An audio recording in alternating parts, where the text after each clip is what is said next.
नमस्कार दोस्तों, मेरा नाम है निकेत कदम और आज इस वीडियो में हम देखने वाले हैं what are the objectives of the audit of financial statements. तो ऐसे सीधे सीधे क्वेश्चंस तो अपना आईसीआई पूछेगा नहीं।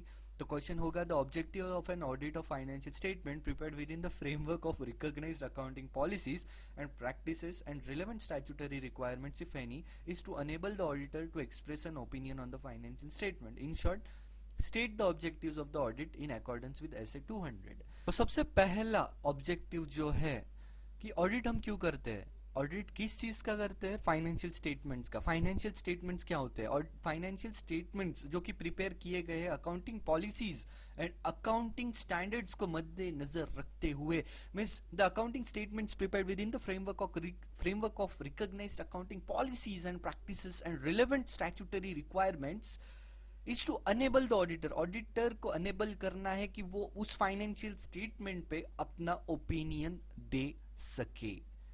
ओके, आपको समझ रहा है? सेकंड जो ऑब्जेक्टिव है कि एक ऑडिट क्यों करते हैं, उस पे ओपिनियन क्या दर्शाता है। उसका ओपिनियन वो दर्शाता है कि जो फाइनेंशियल रिकॉर्ड्स है, फाइनेंशियल पोजीशन है, ऑपरेटिंग रिजल्ट्स है बुक्स ऑफ अकाउंट्स में के, वो ट्रू एंड फेयर व्यू जता रहे हैं। They are expressing true and fair view and they are true and fair view. Third चीज जो यूजर्स ने ध्यान में रखनी है कि जो ऑडिटर्स ओपिनियन है वो एक अश्योरेंस नहीं है कि बिजनेस के फ्यूचर वायबिलिटी के बारे में, कि बिजनेस फ्यूचर में चलने ही वाला है, अच्छे से चलने वाला है। ये बिजनेस को अश्योर नहीं कर रहा है ऑडिटर उसके ओपिनियन थ्रू। और आपको ये बात भी ध्यान में रखनी है कि ओपिनियन ये भी नहीं जता रहा है with which the efficiency and effectiveness with which the management has conducted the business or the affairs of the enterprise।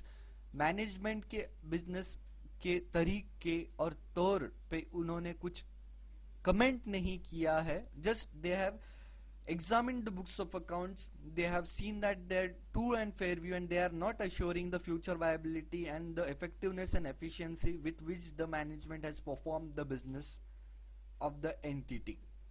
Last जो ऑब्जेक्टिव जो आपको पेपर में लिखना है कि ऑडिटर ने जिस बेसिस पे उसका ऑडिट ओपिनियन एक्सप्रेस किया है, whether it be an audit evidence obtained और the knowledge of the business he has gathered through the examination of the entity और gathering the knowledge of the business of the entity, उसने वो assess करना चाहिए और उसने वो review करना चाहिए, क्योंकि उसके बेसिस पे ही वो ओपिनियन देने वाला है। The auditor should review and assess the conclusions drawn from the audit evidence obtained and from his knowledge of the business of the entity, the basis for the expression of his opinion on the financial statements। So thank you so much guys for watching the videos। अगर ये video आपको पसंद आया होगा तो please share करिए आपके दोस्तों के साथ, and at last keep smiling and study hard। Thank you so much।